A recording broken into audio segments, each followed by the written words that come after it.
우리 지난주에 새 포도주는 새 가죽 부대에 담아야 한다라는 말씀을 묵상해 봤습니다. 새로운 시대가 열렸다는 거죠. 새로운 하나님의 일들이 시작됐다는 겁니다. 예수님께서 이 땅에 오심으로 우리에게 새로운 시대가 열렸어요.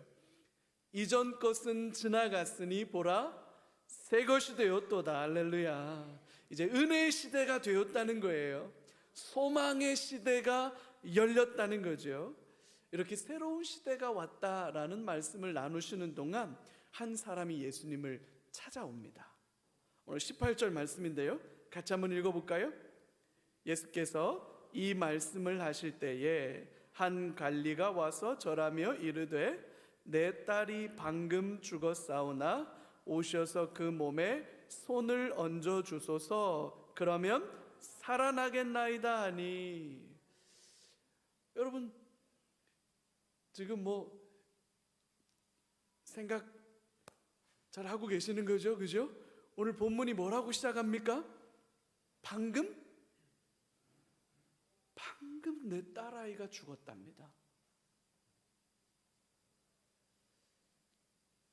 이야, 이거 제가 이렇게 목회를 하면서 장례를 치룰 일들이 한 번씩 있잖아요. 그래서 이렇게 장례식, 특별히 이렇게 화장장을 갔을 때 아주 어쩌다가 어린 아이 장례를 치르는 걸 한 번씩 봐요. 야, 여러분 정말 여러분들은 절대로 경험하지 않게 되기를 주의 이름으로 축복합니다. 이게 얼마나 무섭고 얼마나 두려운 일인지요. 방금 내 딸아이가 죽었습니다. 근데 오셔서 그 아이의 몸에 손을 얹어 주십시오. 그러면 죽은 내 딸아이가 다시 살아날 겁니다. 여러분 이 말씀 어떻게 생각합니까? 여러분 이 본문의 말씀 여러분 어떻게 생각해요? 죽은 사람이 다시 살아난다는 이 말씀 여러분 어떻게 생각합니까? 굉장히 놀라운 일들이 지금 벌어지고 있는 거예요. 엄청난 일들이 벌어지는 거예요. 근데 중요한 건 여러분 이 말씀이 벌어지는 시간을 본문이 뭐라고 말했냐면 예수께서 이 말씀을 하실 때에 이렇게 시간을 특정해 놓았다는 거예요. 이 말씀이라는 건 새 포도주는 새 가죽 부대에 담는다. 새로운 시대가 열렸다. 이제 구약이 지나가고 신약 시대가 열린다라고 하는 말씀, 그 말씀을 하시는 동안 한 사람, 방금 전에 딸아이를 잃어버린 아버지가 예수님께 찾아왔고 오셔서 내 딸아이에게 손을 얹어달라고 간청했고 그러면 그 딸아이가 살아날 것 같습니다 라고 부탁하는 그 맥락이라는 거죠. 새로운 시대가 열렸다라고 하는 이 메시지와 오늘 이 기적 사건은 밀접하게 연관되어져 있다라고 하는 것을 염두에 두시고 본문을 묵상해 가면 좋겠습니다. 한 관리가 예수님을 찾아왔어요. 마가복음이나 누가복음에도 이 사건은 기록되어져 있는데 마가복음이나 누가복음에서는 이 찾아온 사람이 회당장이다. 그리고 이 사람의 이름은 야이로다. 이렇게 상세한 설명을 해주는 것과 달리 오늘 마태복음의 본문에는 그런 모든 것들을 다 생략했습니다. 이게 마태의 성격이 나오는 거예요. 세리잖아요. 세리, 돈 관리하는 사람. 엑셀 파일 딱 띄워놓고 돈을 쫙 기록해 놓으면 여러분 이쪽으로 더해도 맞고 저쪽으로 더해도 맞고 거꾸로 더해도 맞고 그게 세리예요. 돈 계산이 정확하게 딱 맞아야 되는 사람. 군더더기가 없는 거예요. 마태는 이 사건을 통해서 우리가 경험해야 할 가장 중요한 그 메시지가 선명하게 드러나도록 불필요한 모든 것을 다 생략해 버렸습니다. 잡다구리한 거 다 빼고 결정적으로 우리가 기억해서 알아야 되는 것들로만 기록을 해 놓은 거예요. 그게 마가복음과 누가복음과 마태복음이 가진 차이죠. 오늘 우리는 마태의 호흡을 가지고 한번 따라가 보겠습니다. 한 사람이 찾아와서 제 딸이 방금 죽었습니다.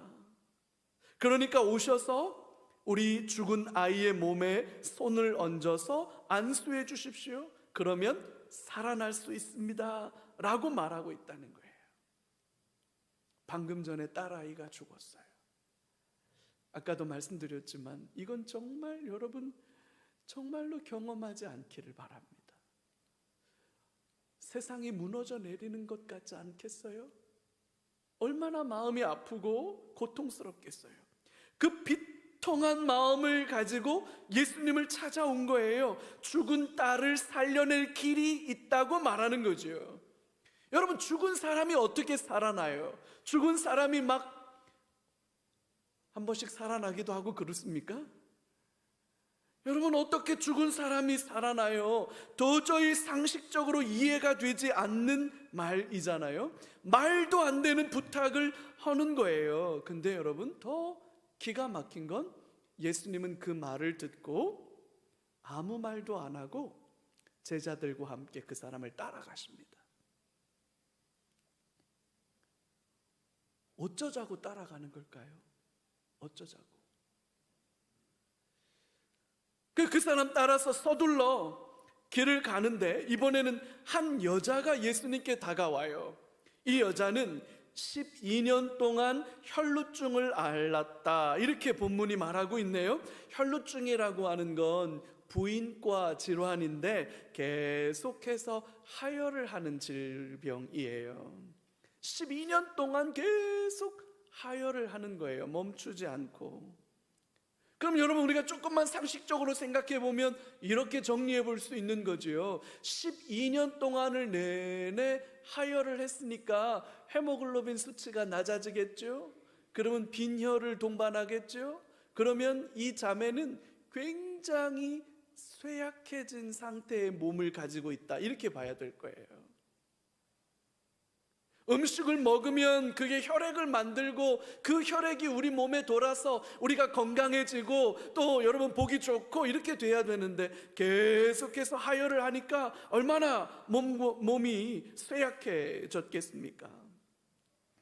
근데 여러분, 이 질환이 가지고 있는 더 큰 문제는 단지 몸이 쇠약해지는 것뿐만 아니라 이거는 부정한 사람으로 취급당한다는 거예요. 왜냐하면 피는 생명을 상징합니다. 성경에서 피는 생명을 상징해요. 그래서 이 피를 흘리는 일은 부정한 일로 간주가 됩니다.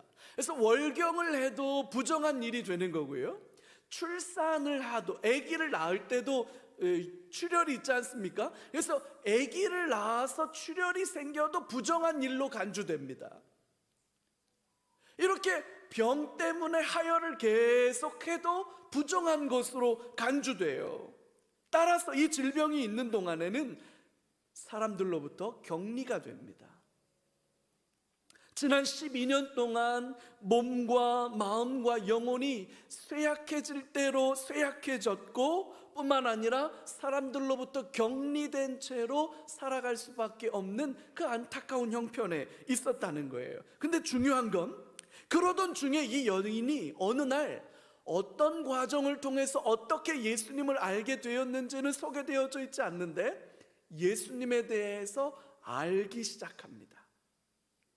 근데 예수님에 대해서 알기 시작하면서 신기하게도 끝간데 없이 마음속에 예수님이라면 나를 고쳐주실 수 있어 라는 확신이 들기 시작하는 거예요.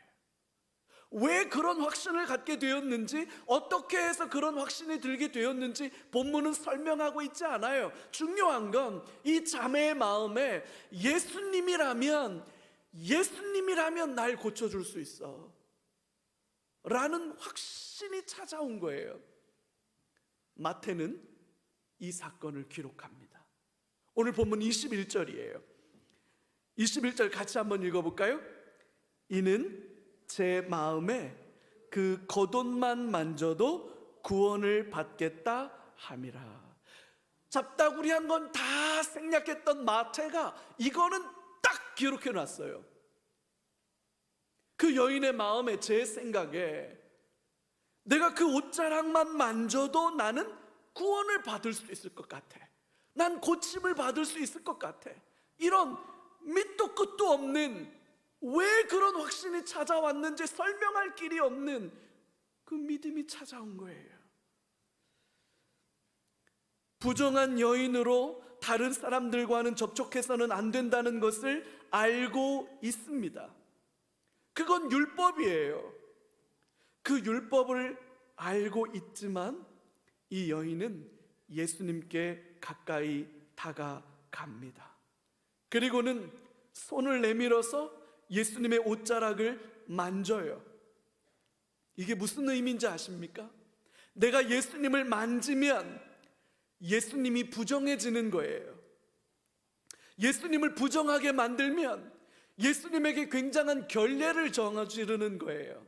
심지어 예수님이 이 사실을 알게 된다면 예수님은 이 여인에게 버럭 화를 내실 수도 있는 일이에요. 지금 뭐 하는 짓입니까? 왜 이래요? 이렇게 화를 낼 수 있는 일이에요. 여러분, 모든 상황이 다 부정적입니다. 이 여인을 작아지게 만들어요. 위축되게 만들어요. 근데 마음 안에 예수님이라면 나를 고쳐주실 것 같은 그 믿음의 확신이 나를 견딜 수 없게 만드는 거예요. 이 확신이 나를 사로잡기 시작하고, 만져서는 안 돼요. 만지면 예수님에게 무례한 짓을 하는 거예요. 예수님이 나를 향해서 혼내실 수도 있어요.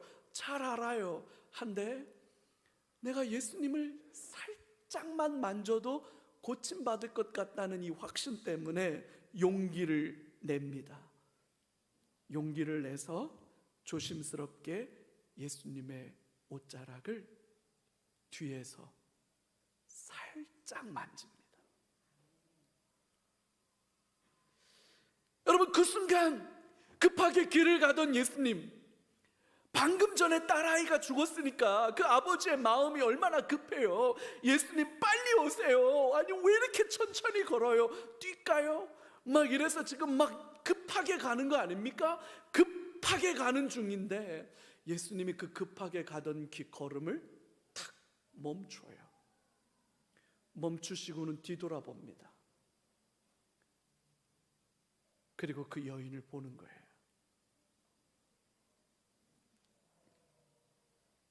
여인이 얼마나 놀랐을까요? 예수님께서 이렇게 말씀하세요. 딸아, 안심하라. 내 믿음이 너를 구원하였느니라. 할렐루야. 딸아, 안심하라. 내 믿음이 너를 구원하였느니라. 여러분, 얼마나 놀라운 말씀은, 딸아 하고 부르시는 말은 결혼하지 않는 여자들을 부르는 아주 다정다감한 호칭이에요. 예수님은 이 세상에 그 누구도 줄 수 없는 따뜻한 목소리로 이 여인을 부르고 계시는 거예요. 안심하라. 안심하라. 여러분, 그동안 얼마나 서럽고 창피하고 힘든 시간을 보냈을까요? 여자로서 가장 소중하게 다루어져야 할 일이 수치와 부끄러움이 된 거 아닙니까? 마가는 이 여인을 소개하면서 많은 의사에게 많은 괴로움을 받았고 가진 것도 다 허비하였으되 아무 효험이 없었고 병은 더 중하여졌다, 그렇게 소개하고 있어요. 여러분, 이루 말로 다 할 수 없는 아픔과 고통의 시간을 보냈던 여인입니다. 그런데 주님은 그 여인을 향해서 지금 이렇게 말하는 거예요. 딸아, 안심하라. 평안하라. 부끄러워하지 말고 더 이상 아파하지 말라. 그렇게 말씀하시는 거죠. 치유해 주시고 회복시켜 주시겠다고 그 여인에게 말씀하고 있는 것 아닙니까? 할렐루야. 주님의 이 음성이 저와 여러분들에게도 임하길 주의 이름으로 축복합니다. 딸아, 안심하라.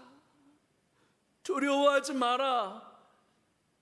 더 이상 아파하지 마라. 내가 고쳐줄게. 주님의 이 약속이 오늘 우리에게도 임하기를 바라요. 이 여인은 그 순간 고침받습니다. 그 순간 완전히 새로운 사람으로 회복되는 거예요. 할렐루야. 이런 일들이 벌어지는 과정 중에 예수님이 그 관리의 집에 도착합니다. 오늘 그 도착해서 보니까 상황이 이래요. 23절과 24절인데 여러분 이것도 같이 한번 볼까요?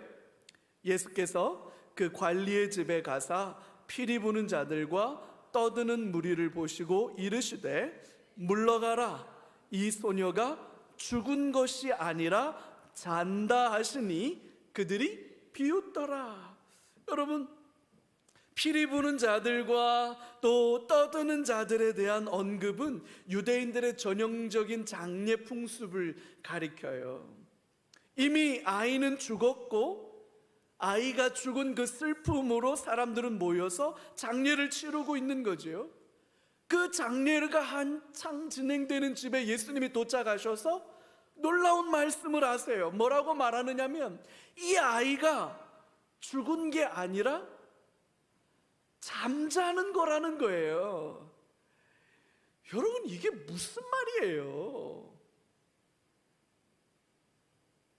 우리 그런 말 있죠. 입 다물고 있으면 중간은 간다.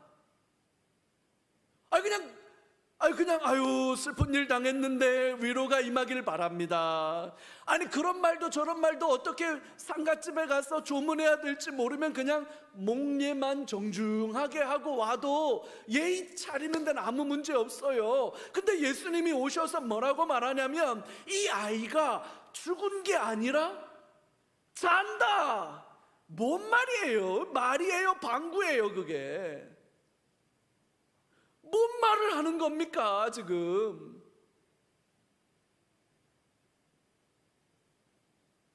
너무너무 어처구니가 없고 당황스러우니까 그 사람들이 예수님을 비웃어요. 정신 나간 거 아니야? 뭐야 지금 장례식장에 와가지고 할 소리가 있고 못할 소리가 있고 입 다물고 가만히나 있든지 뭔 소리를 하는 거야 라고 예수님을 비웃어요. 예수님은 시신이 놓인 방으로 갑니다. 사람들을 다 내보내고 난 뒤에 그 소녀의 손을 잡고 일으켜 세우십니다. 할렐루야. 여러분, 여러분 표정이 그 가끔 있는 일 아닙니까? 이런 표정이에요? 이거 웬만하면 한두 번씩 한 달에 한두 번씩은 좀 경험하십니까? 이런 일들?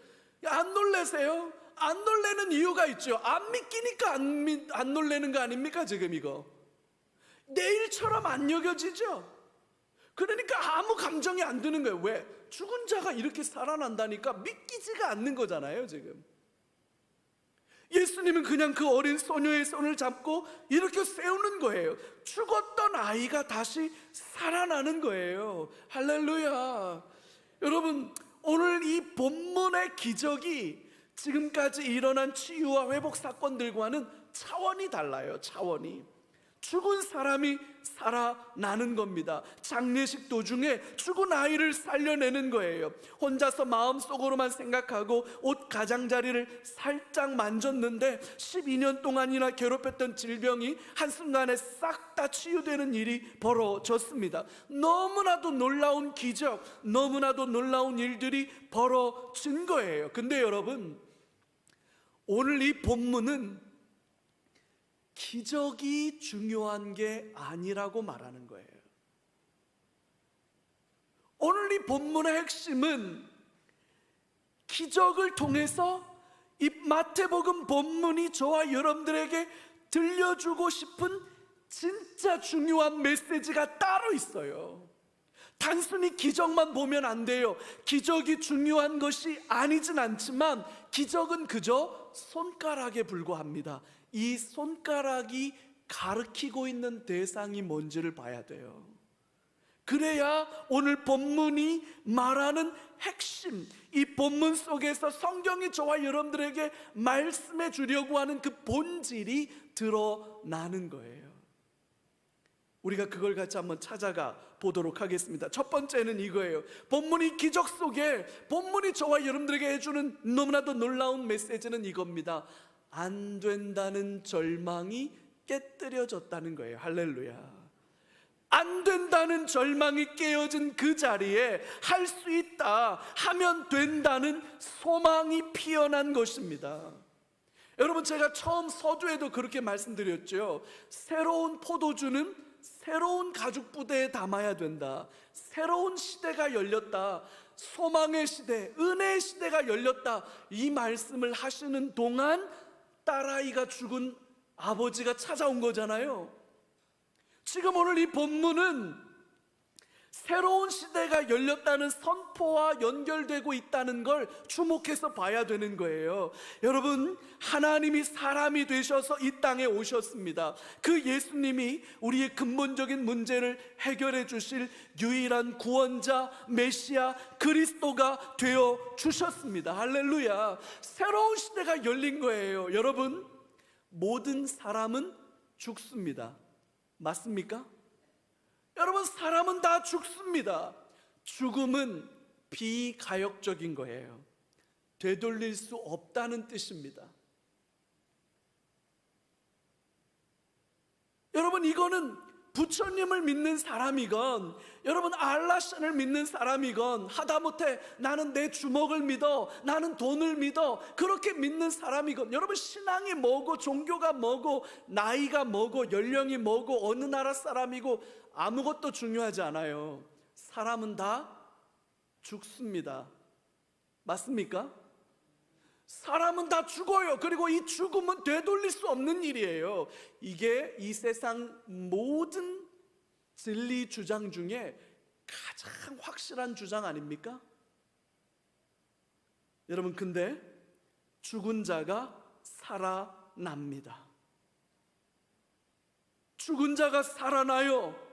심지어 죽은 것이 아니라 자는 거라고 말씀하십니다. 죽음을 잠자는 것으로, 인간의 가장 깊고 어두운 절망을 대수롭지 않은 낮잠으로 전환시키고 있는 거예요. 어디 그뿐입니까? 12년 동안 정결 규정에 묶이고 수치와 부끄러운 질병에 시달리던 여인이 금기를 깨고 예수님의 옷자락을 만졌습니다. 여러분, 이건 있을 수 없는 일이고 있어서도 안 되는 일입니다. 그런데 바로 그 순간 이 여인은 치유되고 회복되었습니다.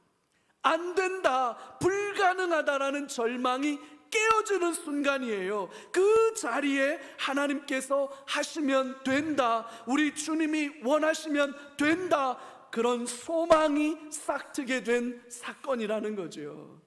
여러분, 죽음이 극복되는 사건이에요. 안 된다고 하는 절망이 소망으로 바뀌어지는 사건이 바로 여기에 있다는 거죠. 여러분, 이게 바로 복음인 줄로 믿습니다. 두 번째는요, 오늘 이 본문의 사건을 통해서 생명을 살리는 터치,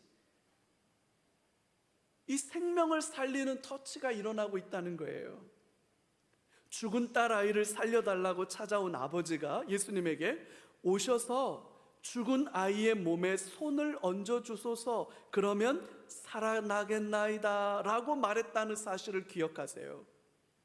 죽은 아이의 몸에 손을 얹어달라고 간청하고 있던 거예요.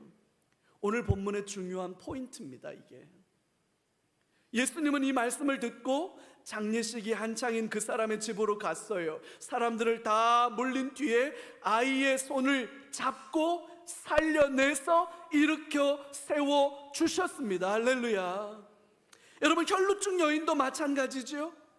내가 그 겉옷만 만져도 구원을 받을 수 있겠다는 확신을 가지고 조용히 몰래 다가가서 예수님의 겉옷을 만집니다.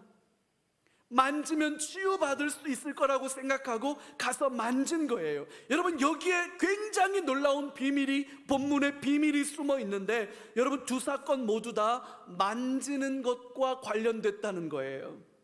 터치가 중요한 모티프가 되고 있는데 사실 여러분 이거는 안 되는 일입니다. 안 되는 일이에요. 죽은 시신을 만지는 일은 안 되는 일입니다. 부정하기 때문이에요. 그래서 여러분 장례를 치를 때 시신을 만질 수 있는 건 자식들만 장례를 위해서 어쩔 수 없이 만지는 겁니다. 다른 사람은 시신에 손대면 안 됩니다. 부정해지니까. 근데 예수님이 가서 죽은 아이, 그 죽은 아이의 손을 잡아요. 시신을 만지는 행위는 절대로 해서는 안 되는 일입니다. 부정해지는 일이기 때문에. 혈루증을 앓는 여인과 부정한 여인과 접촉하는 것은 금지된 일이에요. 왜냐하면 부정이 전염되기 때문이에요. 부정한 것에 접촉하면 모든 것이 다 부정해집니다. 만지면 죽는다는 거예요. 죽음이 나에게로 전염되고 나의 죽음이 그 사람을 죽게 만든다는 거죠. 여러분 이거는 죄가 지배하는 세상의 원리예요. 하지만 생명이 지배하는 예수님의 원리는 정반대입니다. 만지면 살아납니다. 생명이 죽은 자를 살립니다. 할렐루야. 생명이 전염되는 거예요. 이전에는 죽음이 전염됐어요. 부정이 전염됐어요. 근데 이제 어떻게 된 겁니까? 살아계신 예수님이 죽은 아이를 만지니까 생명이 그 아이에게로 들어가 버리는 거예요. 부정이 전염되는 게 아니라 예수의 거룩이 전염되는 거예요. 할렐루야. 완전히 뒤집혀진 거죠.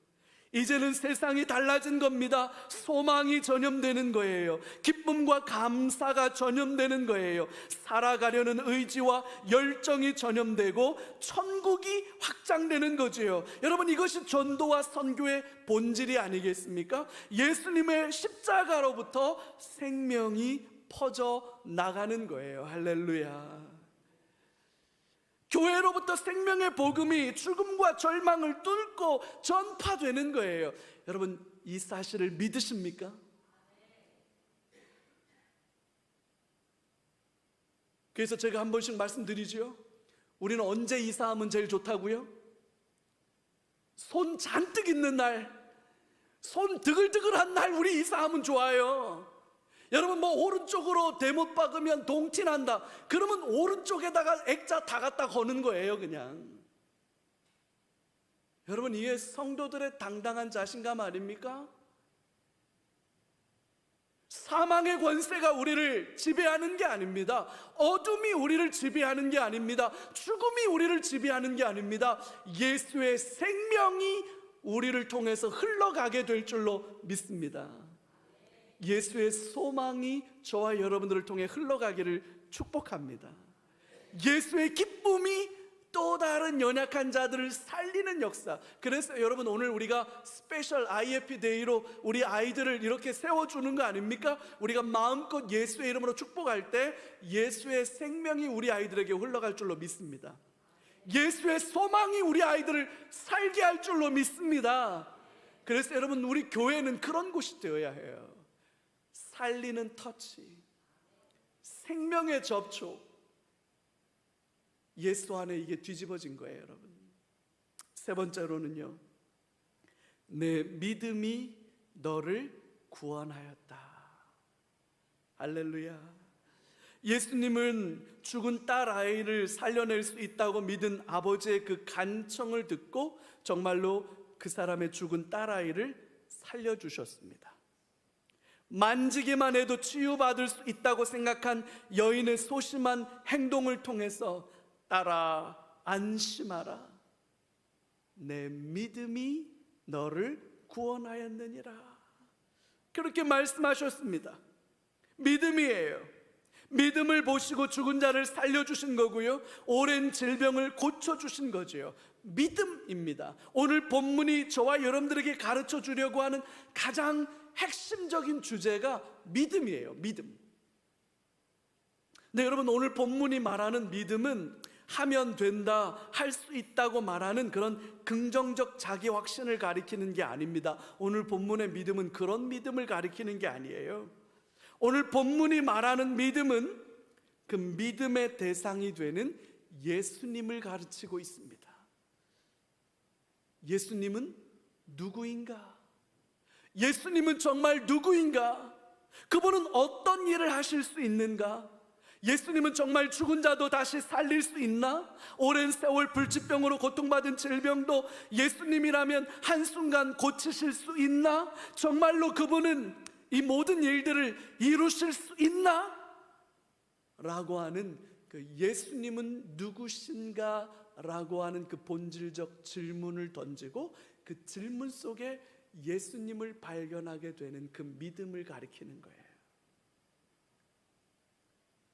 예수의 십자가, 예수의 부활, 우리는 이 엄청난 사건을 경험하고 예수께서 나의 죄를 용서하시고 영원한 하늘나라를 살아가게 하신다는 것을 믿게 되었습니다. 예수님을 향한 이 믿음이 저와 여러분들을 구원하는 능력이 됩니다. 그래서 예수를 믿는 이 믿음 때문에 지금 오늘 여기서 우리는 천국을 살아가게 하는 거지요. 할렐루야. 예수를 믿는 자는 죽어도 살겠고 무릇 살아서 믿는 자는 영원히 죽지 않는 구원의 은총을 누리는 줄로 믿습니다. 예수님을 향한 온전한 믿음이 절망과 어두움을 물리치고 우리를 살아나게 해요. 예수님을 향한 믿음이 우리를 꿈꾸게 하고 우리를 소망하게 합니다. 예수님을 향한 이 온전한 믿음이 저와 여러분들 안에 있게 되기를 주님의 이름으로 축복합니다. 여러분, 진짜로 예수님이 누구십니까? 여러분, 예수님이 누구십니까? 여러분들에게 정말로 예수님은 죽은 자를 살리시는 분, 여러분 믿어요?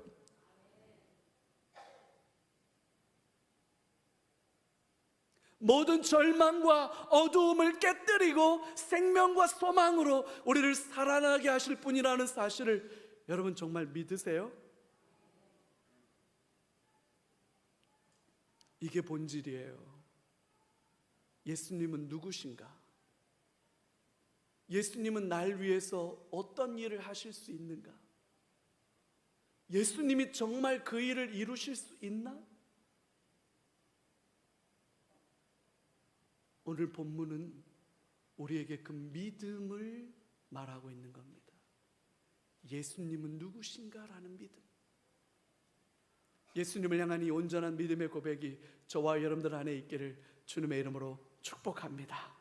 그 예수님을 나눌 때 오늘 스페셜 IFP 데이에 온 우리 모든 사랑하는 자녀들이 이 예수님으로 살아날 것입니다. 할렐루야.